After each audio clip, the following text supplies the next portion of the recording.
अगर मैं आपसे कहूँ कि आप अभी मुक्त हैं और आपका दुख, आपकी पीड़ा सिर्फ एक गलत मान्यता है, तो क्या आप यकीन करेंगे?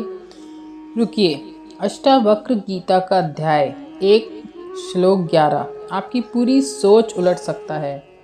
आप सुन रहे हैं निशान बेला।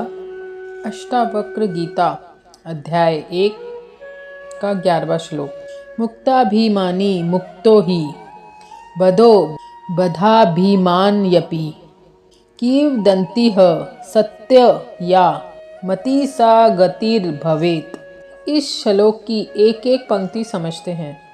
मुक्ताभिमानी मुक्तो ही अर्थात जो स्वयं को मुक्त मान लेता है वह सच में मुक्त हो जाता है। बधो बधाभिमानयपि जो स्वयं को बंधा हुआ, दुखी या असहाय मानता है वही वास्तव में बंधन में रहता है।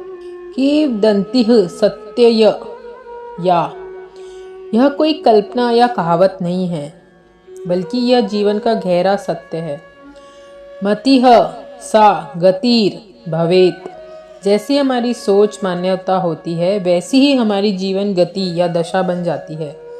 जैसी मति विचार धारणा वैसी ही गति परिणाम अवस्था हो जाती है। सरल शब्दों में यह श्लोक बताता है कि बंधन और मोक्ष मन की अवस्थाएं हैं। यदि आप स्वयं को शरीर मानकर सीमाओं में जकड़ा हुआ मानते हैं तो आप बंधे हुए हैं। यदि आप स्वयं को अविनाशी आत्मा मानकर मुक्त महसूस करते हैं तो आप मुक्त हैं। आपकी सोच ही आपकी वास्तविकता का निर्माण करती है।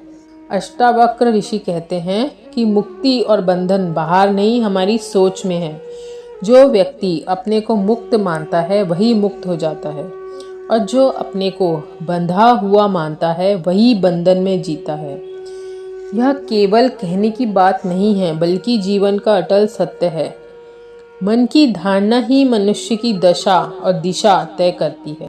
यह संसार, यह दुख, यह भय असल में बाहर नहीं है। यह सब आपकी मान्यताओं का परिणाम है।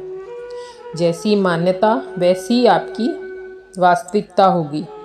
आप स्वयं को कमज़ोर मानते हैं तो जीवन आपको कमज़ोर बना देता है। अगर आप स्वयं को मुक्त मान लेते हैं तो बंधन अपने आप टूटने लगते हैं। आपके जीवन में जो सबसे बड़ा जेलर है वो कोई इंसान नहीं, वो आपका अपना मन है। और जिस दिन मन की ये मान्यताएं टूट गई उसी दिन मुक्ति घटित हो जाती है। तो ये श्लोक हमें सिखाता है कि बंधन बाहर नहीं, सोच में होता है। जैसा हम अपने बारे में मानते हैं जीवन वैसा ही बन जाता है। मुक्ति कोई भविष्य की अवस्था नहीं, वर्तमान की समझ है। दुख परिस्थितियों से नहीं, मान्यताओं से पैदा होता है। सही ज्ञान मिलते ही बंधन अपने आप टूट जाते हैं। मुक्ति कहीं जाने से नहीं मिलती, मुक्ति मान लेने से मिलती है। आज नहीं, अभी यहीं खुद को मुक्त मानिए। दोस्तों, अगर ये श्लोक में कुछ भी सीखने समझने मिला तो कमेंट करके बताइएगा। जल्द मिलते हैं नए किस्से कहानी के साथ, तब तक शुभेच्छा।